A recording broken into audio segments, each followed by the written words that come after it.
Cuando digáis. ¿Vale?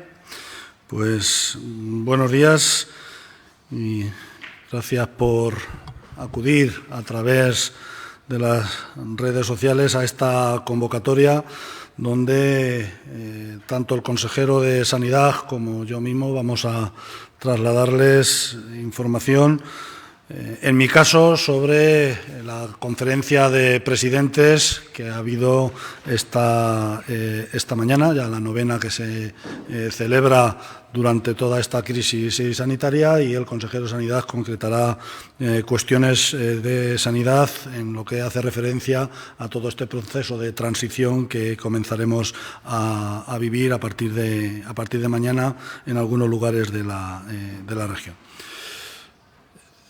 Esta conferencia de presidentes, desde Castilla-La Mancha, hemos hecho un planteamiento de defensa muy clara de los intereses de nuestra comunidad autónoma, fundamentalmente relacionado con el tema de la financiación de los gastos ocasionados con motivo de la crisis sanitaria. Como saben, el Gobierno de España ha puesto a disposición de las comunidades autónomas un fondo no reembolsable de 16.000 millones de euros, de los cuales 10.000 están relacionados con el gasto sanitario, 1.000 con el gasto social y 5.000 para compensar la disminución de ingresos que vamos a tener las comunidades autónomas como consecuencia de la caída de la actividad económica.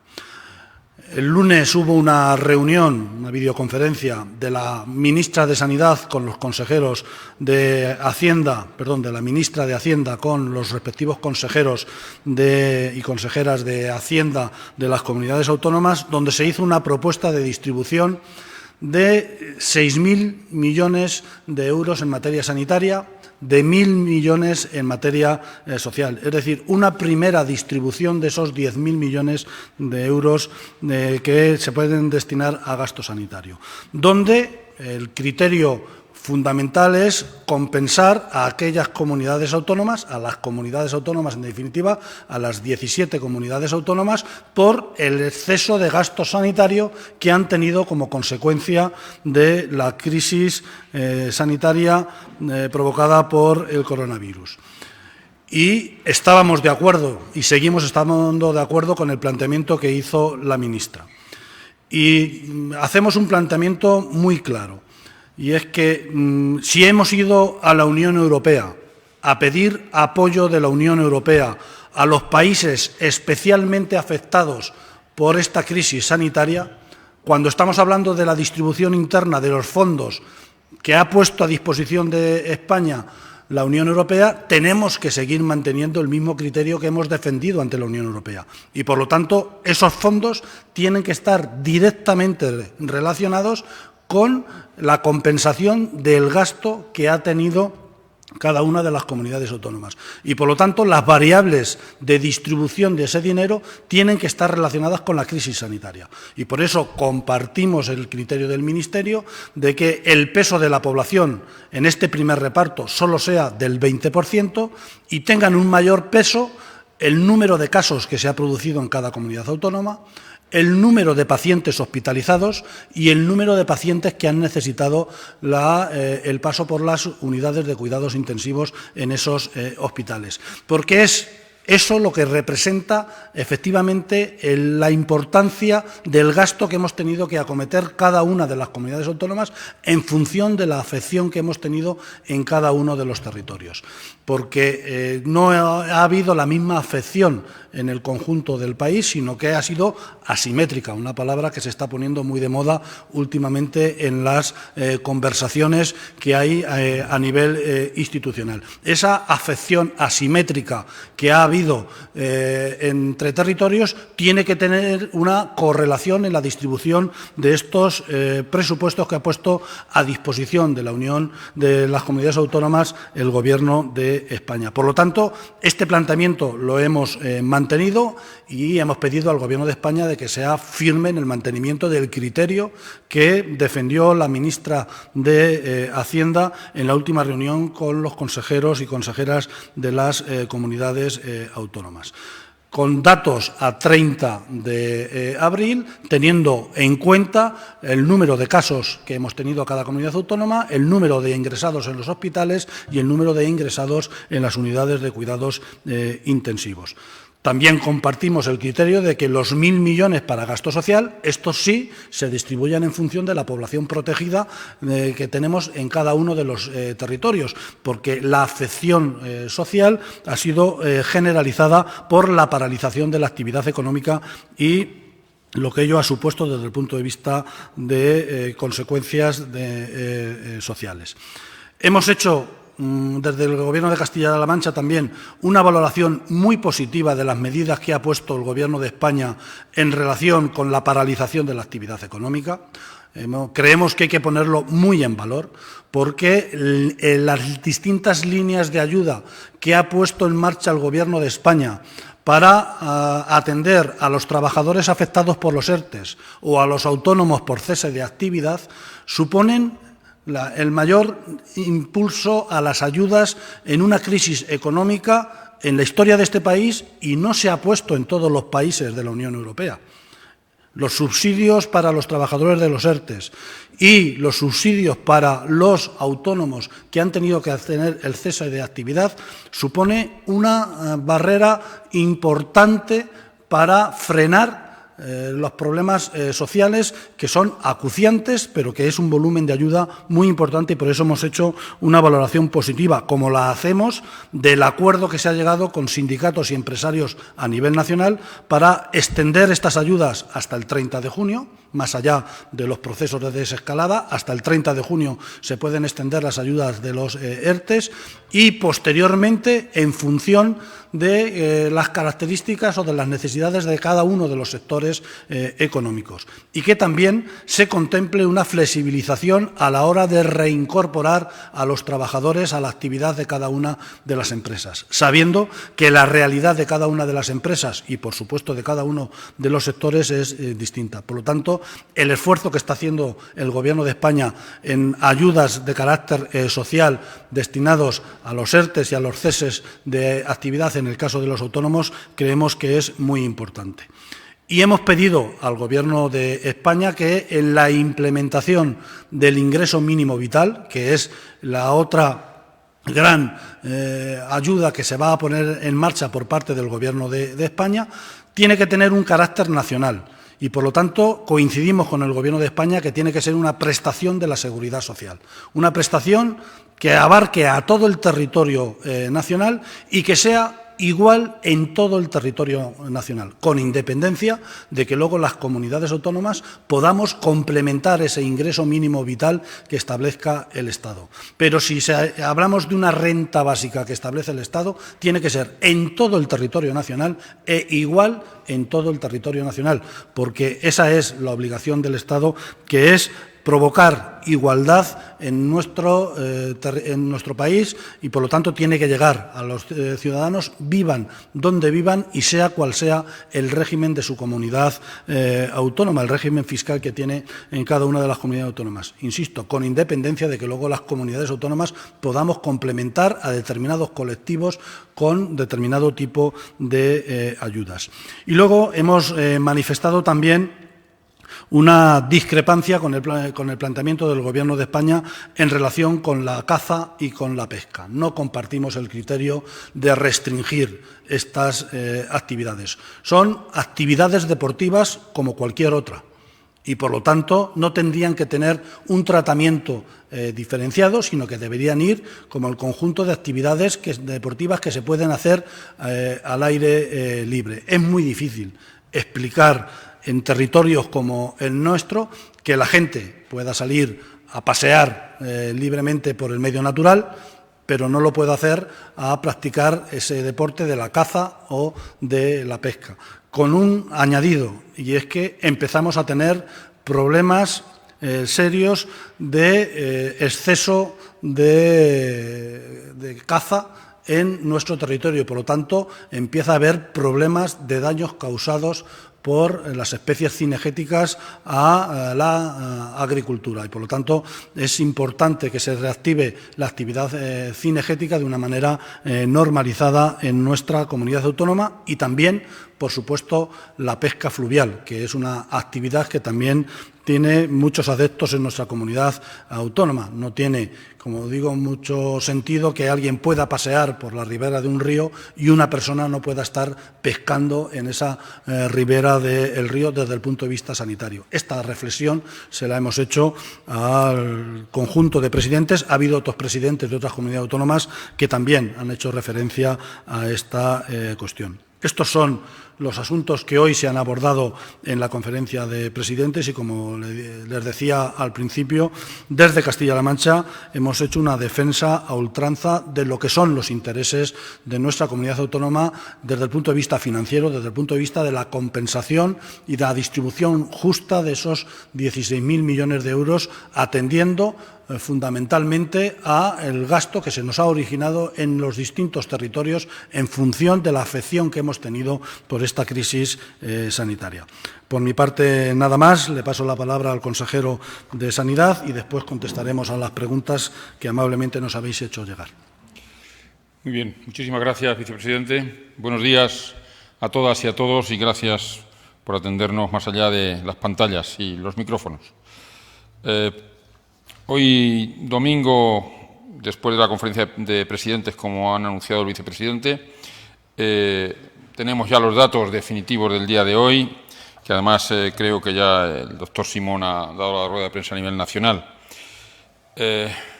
Nosotros queremos empezar, como siempre, en nombre del Gobierno, dando las condolencias a las familias de las personas que han fallecido a lo largo de toda la crisis y también a lo largo de estos últimos días de la última comparecencia. También las gracias a todas las personas que han tenido el valor de enfrentarse al virus, más allá de los sanitarios, los no sanitarios y todos aquellos, como saben, personas que desde cualquier punto han hecho posible ganarle al virus poco a poco en los datos que, como siempre digo, esperanzadores pero no triunfalistas presentamos en el día de hoy. Y también a las personas que, quedándose en su casa y responsablemente cumpliendo los planes de higiene sanitaria y de distancia física, distancia social, nos lo hacen un poquito más fácil. Llamamos a la responsabilidad un día más, estemos mañana en la fase que estemos, 0 o 1, a que en todo el territorio de Castilla-La Mancha se mantenga muy fielmente, muy responsablemente, como se viene haciendo, el cuidado de las medidas higiénico-sanitarias, de la distancia y del confinamiento. Es tremendamente importante para acometer la pelea contra el virus, no solo por pasar de fase o no, que es importantísimo, sobre todo de cara al despertar de la comunidad autónoma, pero para que esto ocurra tenemos que extremar las medidas responsablemente de los cuidados, de la higiene, de la distancia y del confinamiento. Invito una vez más responsablemente a toda la ciudadanía a que así sea. Los datos de hoy nos presentan 65 casos nuevos positivos por PCR, con más de 1.100 PCRs hechas, 65 casos nuevos. Eso hace que nos mantengamos en unos niveles esperanzadores, una vez más. Tenemos en el ranking a nivel nacional de la comunidad autónoma, ocupamos el puesto 6º en este índice acumulado, le llaman índice acumulado a lo que ha ocurrido en los últimos 14 días, y con el 36% ocupamos el puesto 6º. Hay 5 comunidades que crecen más en este índice acumulado a lo largo de los últimos 14 días. Esto nos viene muy bien de cara a los datos que vamos a tener que seguir presentando en esta semana que entra para el conjunto de las provincias que han de pasar a la fase 1. Estos 65 casos suman un total, con los dichos hasta el día de hoy, de 23.662. La última semana hemos tenido, desde el domingo pasado a 340 casos por PCR, lo que hace una media de 46 casos al día. Esto es lo que nos ha hecho que el crecimiento de los últimos 14 días nos mantenga en ese 6º puesto y nos permita tener un índice acumulado de ese nivel. También datos que son muy importantes de cara a la evolución de la pandemia y de cara a la evolución a la fase número 1 de las 3 provincias que quedan, es el número de hospitalizados. Ha descendido el número de hospitalizados a fecha de hoy hasta 513. Son 513 los hospitalizados. Decirles, como datos de ejemplo de estos 513, tenemos 12 hospitalizados en Cuenca, nada más, tenemos 39 en Guadalajara y por primera vez, desde que empezó la pandemia, tenemos un hospital con nadie hospitalizado de COVID, que es el Hospital de Almansa. Es una buena noticia porque empezamos a sentir, a notar el descenso, como saben que digo siempre, sin triunfalismo, pero solo 13 en Cuenca, 39 en Guadalajara y ya 0 en Almansa, es muy importante para los datos. Eso, con el conjunto de más centros, hace una suma total de 513. Y de todos ellos, 105 con respirador. También una cifra interesante. 105 significa que ya estamos por debajo de la cantidad de camas de UCIs, de críticos, que tenemos de base en cualquier momento en la sanidad de Castilla-La Mancha. Saben que estamos entre 140 y 150 camas habitualmente de críticos, en una circunstancia normal, de normalidad. Bueno, pues ya son 105 los que tenemos ingresados con respirador, es decir, en críticos. También, a modo de ejemplo, decirles de esos 105 que tenemos 20 en Albacete, 25 en Ciudad Real, 7 en Mancha Centro, Alcázar de San Juan, 13 en Toledo y 11 en Talavera de la Reina. Lo digo porque son las UCIs que más personas han atendido a lo largo de la pandemia, tanto en las capitales como en los 2 centros de Mancha Centro y Talavera de la Reina, que han sido muy importantes para salir de la pandemia en el modo de pacientes críticos. Decirles que en el día de ayer ingresaron en total en toda la comunidad 36 pacientes con COVID y que en las UCIs ingresaron 3 pacientes en toda la comunidad. Por lo tanto, son datos que, como digo, hacen esperanzar una semana manteniéndonos en ese índice acumulado bajo y que decirles que ocupar el 6º puesto en el 36% del índice acumulado, decimos que es esperanzador porque venimos de un 400%. Venir de un 400% y estar en un 36% es muy esperanzador, con estas cifras de hospitalizados de 513 y 105 con respirador. El número de las altas es más de 6.000, 6.129, y en el número de fallecidos, 2.759. La cifra de fallecidos de ayer a hoy es de 21. También es una cifra muy adecuada, muy correcta, en ese término esperanzador, pero evidentemente no estamos ni mucho menos satisfechos porque la cifra tendría que ser 0. Ha sido 0 el número de fallecidos ayer en Cuenca y en Guadalajara y han sido 3 en Ciudad Real. Son las cifras más bajas posiblemente de que empezó la pandemia. Esto ha hecho tener 21 fallecidos que, como digo, pues hace pensar que va a bajar. La media en esta semana, del domingo pasado a este, de fallecidos en Castilla-La Mancha, la media ha sido 27, porque en total han sido 194 a lo largo de la semana. En residencias tenemos afectadas las mismas residencias que ayer y que antes de ayer y en los últimos 3 o 4 días, que son 232, con algo más de 5.800 en residentes positivos, y los fallecidos de entre ayer y hoy han sido 6, que en total suman 1.140. 1.140 que están confirmados y también 1.170 posibles. El total de confirmados de ayer a hoy en residencias ha sido 6.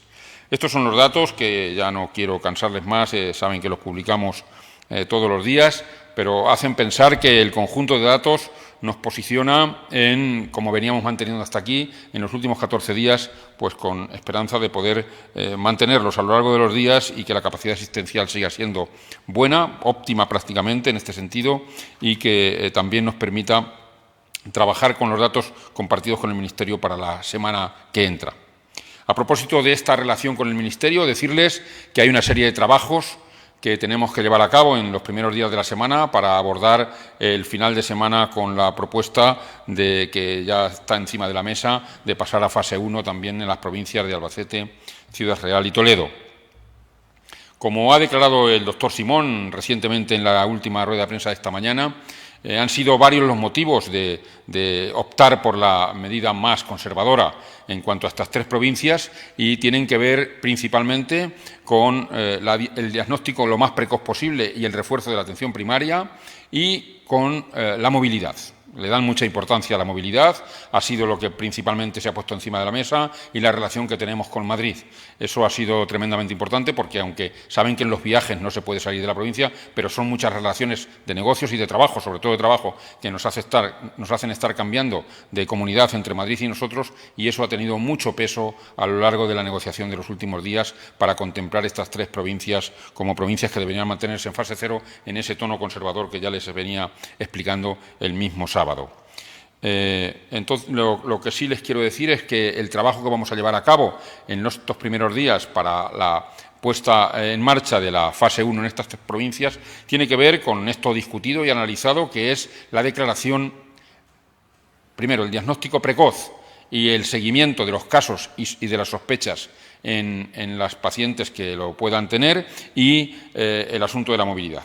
En cuanto al refuerzo de primaria y el diagnóstico lo más rápido posible y la comunicación de los casos y los contactos, lo que vamos a hacer en este refuerzo de primaria es un estudio de las necesidades que ya tenemos realizado y el incremento de personas que van a tener que dedicarse de manera absolutamente completa a este trabajo.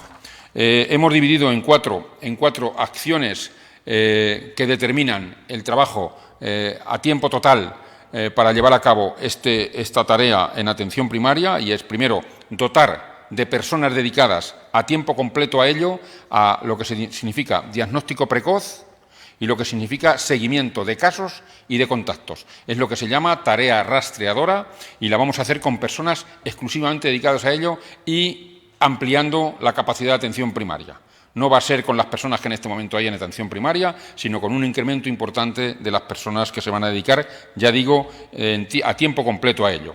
La relación entre estos equipos nuevos en atención primaria con salud pública, con epidemiología y medicina preventiva de los hospitales va a ser absoluta, va a ser de coordinación y de formación, con una dedicación a formación de formadores para que todas las personas que se dediquen al rastreo, es decir, a la búsqueda de contactos y de sospechosos, se haga con arreglo a la coordinación y formación que se reciba de salud pública y de medicina preventiva en los hospitales, porque promover formador de formadores nos hace tener más capacidad de diagnóstico y más capacidad de comunicación.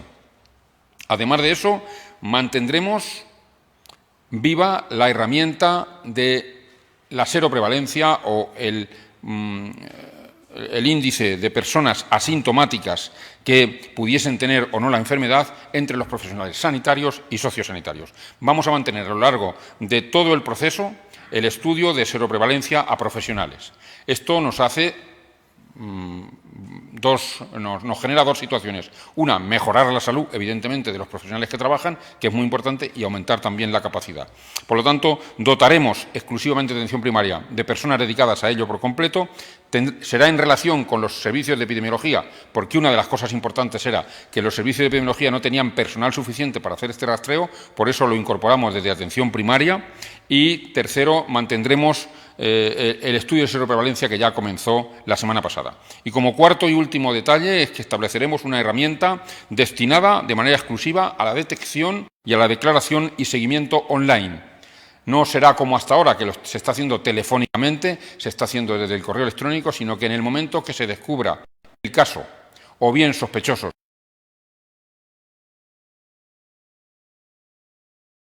telemático, teléfono, smartphone, tableta u ordenador. En el momento que se encuentre y donde se encuentre, se podrá comunicar y se hará desde atención primaria y se hará para poner en marcha tantas herramientas como sean necesarias para que no se distribuya el virus con la rapidez que lo hizo cuando todo esto empezó.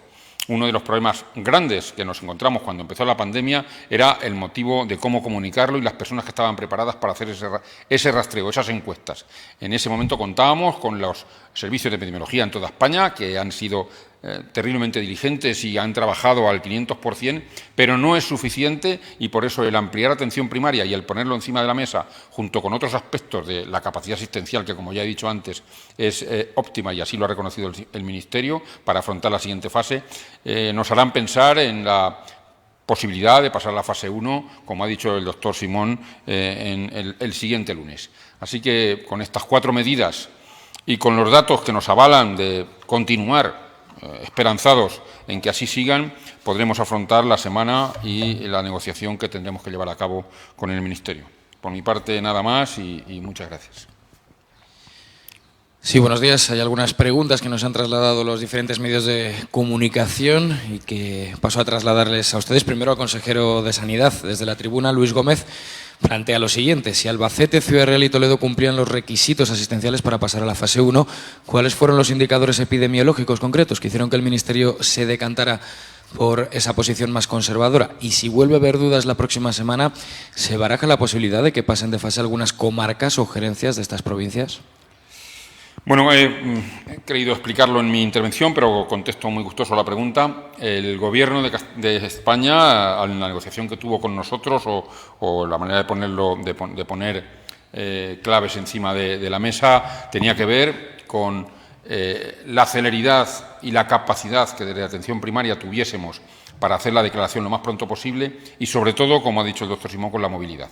Le daban un peso muy importante a la movilidad, a la relación que tenemos con Madrid, y eso hizo pensar en esa manera más conservadora de llevarlo a cabo.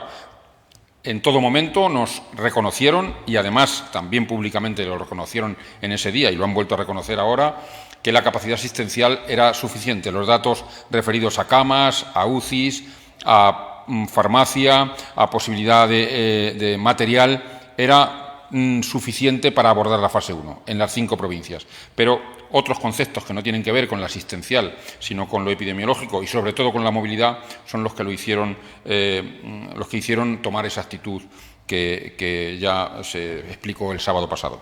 En cuanto a la segunda pregunta, el Gobierno central y el Gobierno de Castilla-La Mancha pactaron que la unidad territorial sería la provincia. Creemos que con los datos que tenemos en este momento podemos seguir hablando de ese ámbito territorial y no hemos obtenido o no pensamos que haya beneficio en disminuir el ámbito territorial a otro que no fuese la provincia, y ahí nos mantenemos de momento, aunque seguiremos escuchando al Gobierno y seguiremos hablando y viendo cómo evolucionan los datos durante esta semana.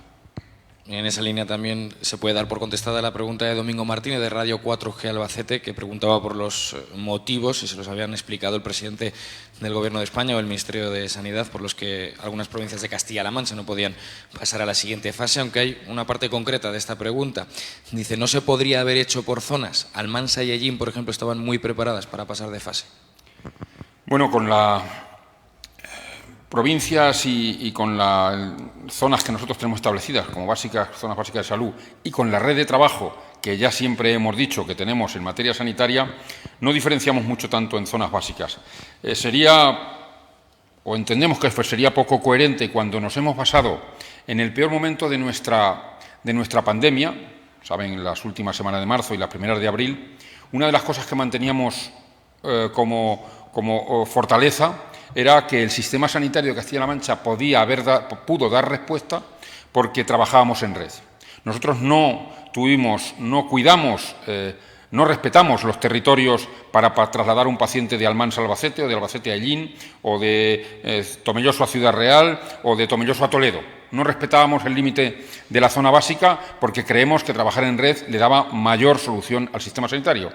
Creo que eso ha quedado sobradamente demostrado y también nos basamos en eso para no tener que ocupar otros espacios que nos daban menos seguridad.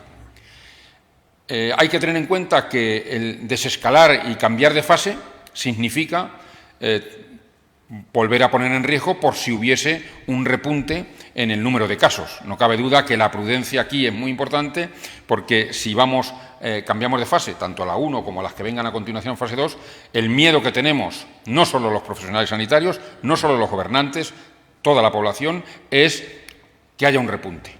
Si nosotros hemos puesto a disposición de todo el sistema sanitario la red completa de zonas básicas de salud y con ello sus hospitales, si ahora diferenciamos, estaríamos entendiendo que las zonas que dejemos fuera no pertenecerían a la red, porque ya serían zonas de otras fases, y eso es en lo que no queremos caer. Por eso mantenemos la provincia como unidad territorial y por eso mantenemos la red abierta y completa para un posible rebrote, si es que lo hubiese, para dar respuesta correcta.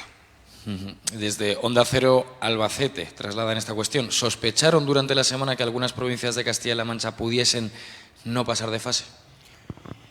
Esto era difícil. Era difícil porque los datos que hemos estado manejando a lo largo de la semana nos hacían ver que la capacidad asistencial tenía mucho peso en esos datos y los cumplíamos, de hecho así se terminó la semana cumpliéndolos, y que epidemiológicamente estábamos también dando respuesta en cuanto al contagio y al número de casos. Pero era también muy importante, como pusieron encima de la mesa en los últimos días de la semana, como ha dicho el doctor Simón, y repito, perdón por la repetición por tercera vez, que la movilidad y la relación con Madrid a esas provincias de mayor número de población y de mayor posibilidad de contagio iba a tener más valor. Por eso nos pidieron en el último momento, el viernes, aumentar la horquilla, el rango de fechas, no los últimos 14 días, sino los últimos 28 días. Y esto hizo cambiar la temática que hasta ese momento se tenía. Sospechábamos, bueno, con los datos que manejábamos en ese momento, martes, miércoles, que fue cuando mandamos los datos, el miércoles, creíamos que con la capacidad asistencial y el momento epidemiológico sería suficiente. Cuando fuimos viendo los datos, aunque luego ya no se hizo público, sabíamos que el nivel de conservadurismo que quería establecer el Gobierno nos podía hacer que algunas provincias no pasasen. Pero eso fue ya el viernes. La última pregunta para el consejero de Sanidad, luego habrá otras para el vicepresidente. Roberto Chavarri, de la tribuna de Ciudad Real, quiere saber, si fuera posible, el número de pruebas que se están realizando en esa provincia, en Ciudad Real, en los últimos días, y dentro de la cifra de pacientes ingresados en los hospitales de Ciudad Real, los que permanecen en la UCI. Esto, si me permiten, lo tengo que leer porque no me sé todos los datos de memoria. El jueves, en Ciudad Real, hablamos de Ciudad Real, ¿no? Ciudad Real, el jueves se confirmaron 88 casos en la provincia de Ciudad Real, 23 con PCR y 65 con test rápidos. El viernes 86, 7 con PCR y 79 con test rápidos. Y el jueves 88, 9 con PCR y 79 con test rápido. Claramente mucho más con test rápido que con PCR, pero los test rápidos no los cuenta el Ministerio en este momento porque no pertenecen al día en el que estamos dando los datos. Pues yo me he permitido dar los datos tanto de PCR como de test rápidos.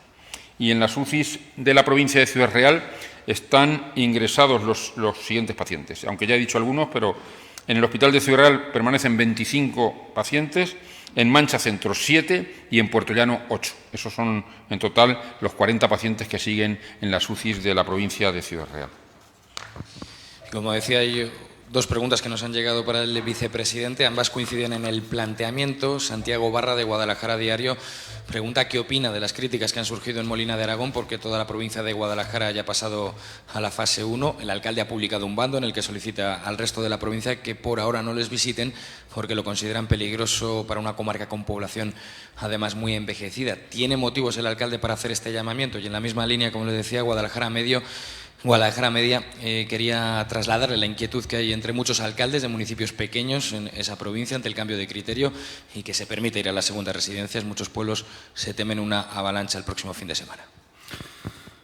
Bien, pues no es la primera vez que yo hablo de la preocupación que teníamos desde el Gobierno de Castilla-La Mancha con el inicio del proceso de desescalada en relación con determinadas comarcas de nuestra comunidad autónoma, donde el nivel de afección ha sido muy bajo, en algunos casos casi inexistente, y donde el nivel de envejecimiento de la población es muy elevado. Y por lo tanto, teníamos y seguimos manteniendo esa preocupación que compartimos con los alcaldes de estos municipios.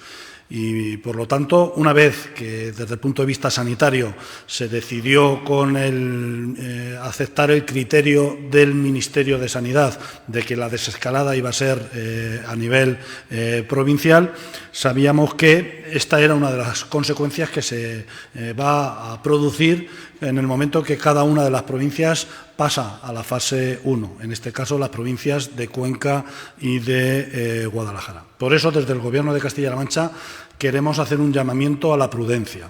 En estas dos provincias que han pasado a la fase 1, por supuesto en el resto de provincias también, pero especialmente en estas dos provincias que han pasado a la fase 1, donde se flexibilizan las restricciones de movilidad. Creemos que hay que ser extremadamente prudentes Y creemos, y le pedimos así desde el Gobierno de Castilla-La Mancha, que los ciudadanos de estas provincias restrinjan la movilidad hacia el medio rural a lo estrictamente necesario.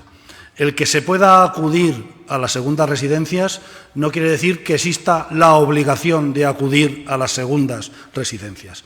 Por favor, seamos extremadamente prudentes. No bajemos la guardia. El virus sigue estando ahí. Pedimos la responsabilidad de los ciudadanos del conjunto de la región, en este caso concreto de los ciudadanos de la provincia de Cuenca y de Guadalajara, para que cuidemos nuestro medio rural, cuidemos a la gente que vive en estos pueblos, que es gente muy envejecida, y restringamos al máximo posible la movilidad dentro de la región. Sabemos que pasar a la fase 1 significa flexibilidad mayor en los movimientos dentro de la provincia, pero pedimos que se hagan los estrictamente necesarios para que entre todos podamos contribuir a que sigamos avanzando hacia las siguientes fases. No se trata ahora de bajar la guardia y que luego podamos tener repuntes, además en zonas donde el nivel de afección hasta ahora ha sido muy bajo. Por eso insisto en el llamamiento a la prudencia que queremos hacer. Compartimos la preocupación de los alcaldes y insisto en ese llamamiento a que restringamos la movilidad dentro de las provincias al máximo posible. Pues si no hay nada más, muchas gracias. Gracias.